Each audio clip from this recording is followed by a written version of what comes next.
নমস্কার বন্ধুরা, আশা করি তোমরা সকলে খুব ভালো আছো। আমিও খুব ভালো আছি। প্রতিদিনের মতন আজকে আমি আরও একটি সুন্দর রেসিপি নিয়ে হাজির হয়ে গেছি। সেটা হলো চিকেন চাপ। এত সুন্দর একটা চিকেন চাপ যদি একদম সহজে ঘরে বানিয়ে ফেলা যায় তাহলে কেমন হয়। একদম সহজ উপায়ে, একদম কম উপকরণে কিন্তু এই চিকেন চাপটি বানিয়ে ফেলছি। তো কিভাবে বানাচ্ছি সেটাই আজকে তোমাদের সাথে শেয়ার করব। আর এই রকম চিকেন চাপ যদি হয় তাহলে সমস্ত কিছুর সাথে কিন্তু খাওয়া যায়। রোজ দিন প্রতিদিনের রাতের রুটি বা তন্দুরি রুটি বা পরোটা বা নান বা রুমালি রুটি, এই সমস্ত কিছুর সাথে কিন্তু এই চিকেন চাপের রেসিপিটি পুরোপুরি জমে যায়। তো এই রকম সুন্দর রেসিপি যদি ঘরেই বানিয়ে নেওয়া যায় তাহলে কিন্তু রেস্টুরেন্ট থেকে বা কোনো হোটেল থেকে আনিয়ে খাওয়ার কোনো প্রয়োজন হয় না। তো চটপট কিভাবে বানিয়ে নিচ্ছি সেটাই আজকে তোমাদের সাথে শেয়ার করছি। সবার প্রথমে 700 গ্রাম চিকেন আমি এখানে নিয়ে নিয়েছি। তো চিকেনটা এখানে আগে থেকেই খুব পরিষ্কার করে ধুয়ে রাখা আছে এবং এখন আমি কি করব, একটি ছুরির সাহায্যে চিকেনের গায়ে একটু কাট লাগিয়ে নেব। এই কাট লাগিয়ে নেওয়ার কারণ হচ্ছে চিকেনের মধ্যে যখন ম্যারিনেট করা হবে তখন সমস্ত মশলাগুলো যেন খুব ভালোভাবে চিকেনের মধ্যে চলে যায়। তো দেখতেই পাচ্ছ এখানে কিন্তু চিকেনগুলো কাট লাগানো হয়ে গেছে। আর এই চিকেনের এই রেসিপিটি করার জন্য আমি এখানে 2 চামচ মতন নিয়ে নিয়েছি পোস্ত। 2 চামচ পোস্ত, 10 থেকে 12টা কাজু বাদাম, 1.5 চামচ মতন চারমগজ, এই সমস্ত কিছু উপকরণগুলো মিক্সিতে গ্রাইন্ড করে নিয়েছি।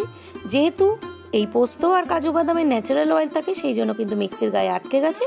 আমি একটা চামচের সাহায্যে এগুলোকে ছাড়িয়ে নিয়ে এর মধ্যে আমি দিয়ে দিচ্ছি সামান্য টক দই। 4 চামচ টক দই আমি এখানে ইউজ করেছি। আর তাতে দিচ্ছি কাঁচা লঙ্কা। টক দই, কাঁচা লঙ্কা আর এই পোস্তর যে পেস্টটা আছে সমস্ত কিছু খুব ভালোভাবে মিশিয়ে নেওয়ার পরে আমি এখানে 1.5 খানা মতন পেঁয়াজ নিয়েছি, 8 থেকে 10টা রসুন নিয়েছি আর আধ ইঞ্চি মতন আমি আদা নিয়ে নিয়েছি। সমস্ত উপকরণগুলো খুব ভালোভাবে পেস্ট করে নিয়ে আমি চিকেনের মধ্যে কিন্তু মাখিয়ে নিচ্ছি। চিকেনটা মাখানোর সময় আমি দিয়ে দিয়েছি নুন, কাশ্মীরি লঙ্কার গুঁড়ো 1 চামচ, জায়ফল জয়িত্রীর গুঁড়ো, গরম মশলার গুঁড়ো 1 চামচ আর দিয়েছি ফ্রেশ ক্রিম। এই সমস্ত উপকরণগুলো কিন্তু খুব ভালোভাবে আমি চিকেনের সাথে মিশিয়ে ম্যারিনেট করে রেখে দিয়েছি 8 থেকে 9 ঘন্টার জন্য।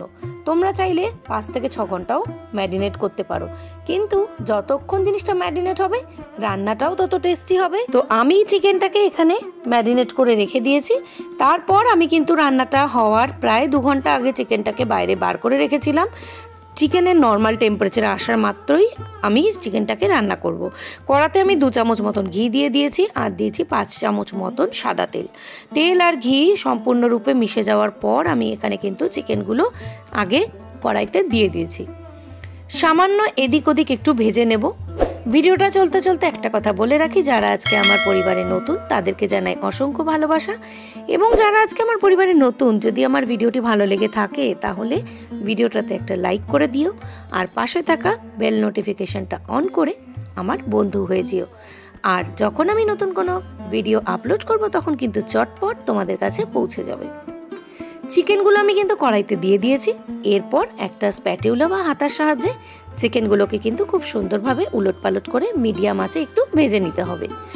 পুরোপুরি কড়া ভাজা হবে না, জাস্ট হালকা শ্যালো ফ্রাই, জাস্ট মশলাটাকে একটু ব্রাউন কালার করে জাস্ট ভেজে নিতে হবে। আর এইরকম একটা সুন্দর চাপ যদি হয় তাহলে কিন্তু সমস্ত কিছু খাবারের সাথে কিন্তু দারুণ যায়। আর যেহেতু মাংসটা অনেকক্ষণ ধরেই ম্যারিনেট করা রয়েছে তো তার জন্য কিন্তু চিকেনটা একেবারেই সফট হয়ে গেছে। তো আমার এখানে দেখো এপিট ওপিট কিন্তু চিকেনটা খুব ভালোভাবে একটু নাড়াচাড়া করা হয়ে গেছে।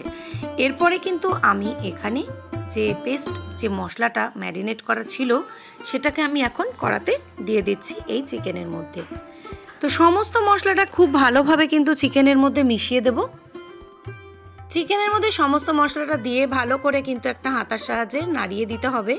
আর এরপর ধীরে ধীরে এর মধ্যে আরও কয়েকটা জিনিস, মোগলাই ঘরানার খাবার, মোগলাই স্বাদ আনতে গেলে কিন্তু অবশ্যই এখানে কেওড়া জল, গোলাপ জলটা দিতেই হয়। তো এরপরে আমি এখানে দিয়ে দিচ্ছি কেওড়া জল।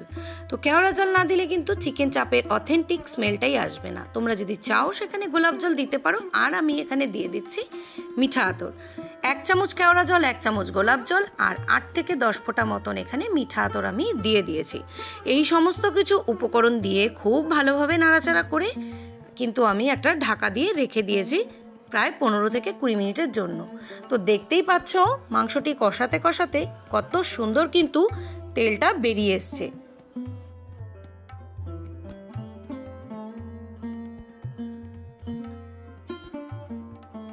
খুব হালকা হাতে কিন্তু চিকেনটাকে ভালো করে মিশিয়ে দিতে হবে। তারপর আমি এখানে একটা ঢাকা দিয়ে কিন্তু রেখে দিচ্ছি কয়েক মিনিটের জন্য। আমি এখানে 15 মিনিটের জন্য মিডিয়াম আঁচে রেখে দিয়েছিলাম। যখন চিকেন থেকে জলটা ছেড়ে আসবে তখন গ্যাসের ফ্লেমটাকে একটু বাড়িয়ে জলটাকে একটু শুকিয়ে দিয়েছি। আর তাতে কি হয়েছে, মশলাটাও সুন্দরভাবে বেরিয়ে এসছে। এরপর আমি 10 মিনিটের জন্য আবার ঢাকা দিয়ে রেখে দিয়েছি। 10 মিনিট পর দেখতেই পাচ্ছ কত সুন্দর তেলটা বেরিয়ে এসছে। আর এই রান্নাটাই চলতে চলতে আমি ছোট্ট একটা কাজ করে রেখেছিলাম। হালকা উষ্ণ গরম দুধ ছিল, তাতে আমি বেশ কিছুটা কেশর দিয়ে দিয়েছি। এই কেশরটা দেওয়ার কারণে কিন্তু এই রান্নার টেস্ট হয়ে গেছে সম্পূর্ণ রেস্টুরেন্টের মতন। তো 15 থেকে 20 মিনিট পর যখন পুরোপুরি আমার চিকেনটা রেডি, তখন আমি এখানে দিয়ে দিয়েছি এই দুধ দেওয়া কেশরটা। কেশর দেওয়ার কারণে রান্নাটির মধ্যে তৈরি হয় একটা সুন্দর গন্ধ আর একটা সুন্দর কালারও কিন্তু আসে।